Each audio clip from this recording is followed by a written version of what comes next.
بسم اللہ الرحمن الرحیم۔ خواتین و حضرات، عورتوں کو اپنی شرمگاہ کے متعلق سے احساس کمتری ہے۔ مختلف قسم کے آپریشن کرائے جاتے ہیں تو کبھی بھی سٹیز میں جاتے ہیں۔ کوئی امریکہ نہیں جاتا، تائیوان جائیں گے اور یہ کام کرائیں گے کیونکہ وہاں کیمرے نہیں لگے ہوئے۔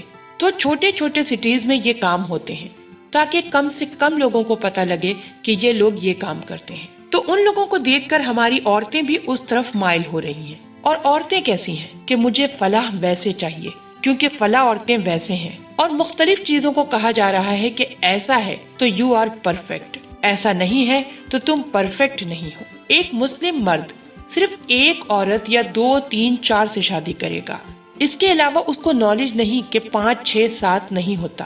اور ایک عورت کے لیے صرف ایک مرد ہے اور اس کو پتا ہی نہیں ہے کہ بڑا ہے یا چھوٹا، تو اس کے لیے مختلف قسم کی سرجریز کی جاتی ہیں۔ اس معاملے میں عورتوں کو نصیحت ہے، وہ یہ ہے کہ صرف ایک قسم کی سرجری آپ کے لیے جائز ہے۔ آپ میکسیمم جو چاہتی ہیں صرف ختنہ کرا سکتی ہیں۔ اب بہت سے لوگ کہیں گے کہ ختنہ کہاں سے آیا عورتوں کا؟ تو عورت کی جو شرمگاہ ہوتی ہے اس کے آگے مرد کی جیسے فور اسکن ہوتی ہے، جو پیدا ہوتا ہے تو جلد سامنے لٹکی ہوئی ہوتی ہے۔ تو اسی طرح عورتوں کی شرمگاہ کے اندر 2 حصے ہوتے ہیں اور 2 حصوں کے اندر اور 2 حصے ہوتے ہیں، تو وہ جلد باہر کی طرف ہوتی ہے۔ تو کسی نے رسول پاک صلی اللہ علیہ وآلہ وسلم سے پوچھا کہ کیا وہ جلد کاٹ سکتے ہیں؟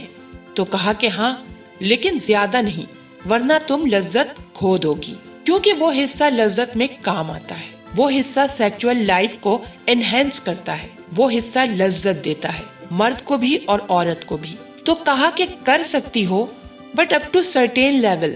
تو عورت کے لیے ختنہ کرانے کے لیے جاتے ہیں، صرف اتنا کر سکتی ہیں۔ میں فیمل جینیٹل موٹیلیشن کو سپورٹ نہیں کرتی ہوں، وہ الگ عمل ہے، اس لیے کہ ہوتا ہے۔ اسلام پہ ایک الزام یہ ہے کہ اسلام الاؤ کرتا ہے فیمل کو جینیٹل موٹیلیشن کے لیے۔ اسلام کبھی بھی FGM کی اجازت نہیں دیتا ہے۔ FGM کیا ہوتا ہے کہ عورتوں کے شرمگاہ کے 2 جو حصے ہیں وہ کاٹ دیا جاتا ہے اور ان کو چپکا دیتے ہیں اور سی دیا جاتا ہے۔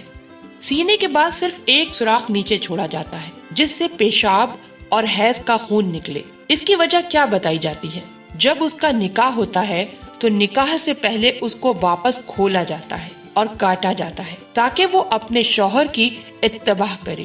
شریعت ہرگز اس کی اجازت نہیں دیتی اور بہت سارے ممالک اس کو کامن پریکٹس سمجھتے ہیں، اور شریعت اس کی اجازت نہیں دیتی۔ میکسیمم گنجائش ختنہ کی ہے۔ دوسری بات یہ کہ لوگ کسی عورت کو کہتے ہیں کہ آپ عورت نہیں لگتی، تو اب آپ جائیں ڈیفرنٹ آپریشن کے لیے، انہینس کے لیے، تو پھر ایسے میں فیمل آپریشن کراتی ہیں تاکہ وہ مختلف قسم سے اس کو انہینس کرے۔ میں گزارش کروں گی کہ ایسا کرنا حرام ہے، یہ جائز نہیں ہے، ایسی چیزوں سے اوائڈ کیجیے۔ ناظرین، آج کے لیے بس اتنا ہی۔